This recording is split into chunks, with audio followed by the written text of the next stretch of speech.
There's no doubt that the internet has been something that we all use for literally everything that we buy.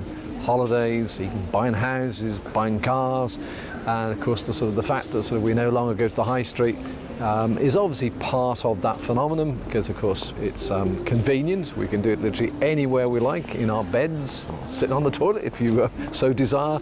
But of course the big attraction is because of course that the internet traders, and of course many are available, and I can think of one in particular that is famous for selling books.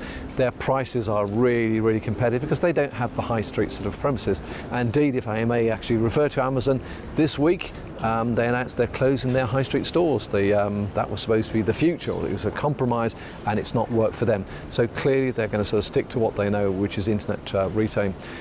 The fact is though, internet trading is here, and it's here to stay. But of course what we've also got is a continuing cost of living crisis.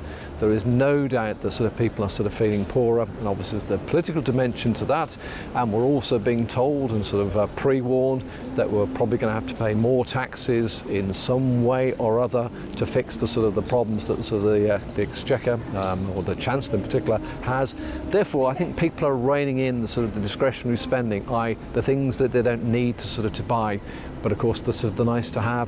So the fact is though, high streets are really struggling because people just don't want to spend in the same way that they once did. The challenge for policymakers is whether new initiatives can genuinely reverse decline, or whether closures will continue despite fresh promises of support. Faced with a high street crisis, the government hopes new community powers can slow the closures. If local groups succeed in reclaiming empty buildings, town centres could find fresh life. But with retail still under pressure and funding in doubt, it is unclear whether this initiative can deliver the turnaround communities are looking for.